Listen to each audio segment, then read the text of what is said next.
Pokhara bridge पुरै नुहाउन साथीहरू पुरै पानीमा साथीहरू छ नि हाम्रो सोल्टीहरू धेरै हिरो छन् नि यार ऊ पर भाइ सोल्टीबारी बस्नु भएको छ के गर्न लाग्नु सोल्टीबारी यार देख्न चाहिँ हुन्न है खानपिनको व्यवस्था गर्न लाग्नु भएको सोल्टीले नास्ता पनि खाना पर्यो नि यार कहिले काहीँ यार हाम्रो साथीहरू होइन पुरै अब पर त्यो छ नि पुरा देखिने पुरा सबै परसम्म जाने हो कि मोबाइल लग्न मिल्ने भयो म मोबाइल लगेको थिएँ अब गाह्रो छ यार पानीमा भिज्यो भने अब महँगो मोबाइल आइफोन अब गाह्रो छ आइफोन भिजेपछि अब 1 लाख 2 लाखको मोबाइल हो गाह्रो छ त्यही भएर हेरौँ कस्तो हुन्छ विचार गरौँ अहिले के हुन्छ होइन अलिअलि आफू देखेको है साथीहरू आफू देखिनु पऱ्यो त्यो साह्रो राम्रो त छैन पो त्यही पनि देखियो भनेर पुरै देखाएको होइन यो मेरो भिडियो चाहिँ युट्युबमा आउँछ युट्युबमा साथीहरू कसै सब्सक्राइब गर्नु होला लाइक कमेन्ट गर्नु होला जस्तो छ त्यस्तै होइन त्यति साह्रो रमाउने त छैन त्यही पनि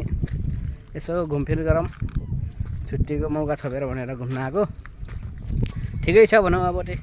अब यसमा फेरि पौडी खेल्न गइन्छ तर कन्फ्युजन के छ भने चाहिँ यहाँ अब कपडासँग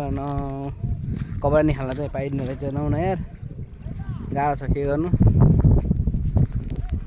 बिजोग छ नि यार है पुरै समुद्र है यहाँदेखि पर आँखाले देखिन्न पारि डुङ्गा चल्या छ होइन रमाइलो छ जेउस जे जस्तो भए पनि खासै त्यही बस्ने ठाउँ चाहिँ पुरै बालुवा छ यार बस्ने ठाउँ छैन गाह्रो छ यार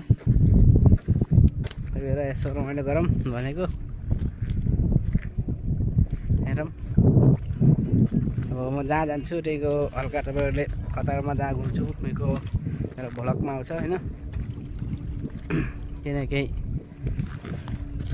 देखाइहाल्छु तपाईँहरूलाई म जहाँ जान्छु त्यहीँको एरिया देखाइहाल्छु होइन कतार नबसेको सबै बसेका नबसेका साथीहरूले हेर्नु होला होइन जस्तो भयो जस्तो छ त्यस्तै सल्लाह सुझाव दिनु होला अझै योभन्दा राम्रो बनाउने कोसिस गर्छु होइन पछि सुरुवात हो मेरो यो बनाउनु लाग्यो हल्का 2-4 दिन भयो होइन खासै बनाउनु त आउँदैन त्यही पनि बनाउ जस्तो छ त्यस्तै सल्लाह सुझाव दिनु होला होइन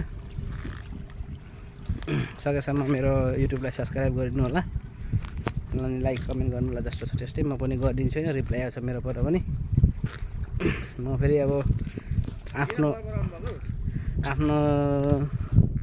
जस्तो छ त्यस्तै अब रिप्लाई दिने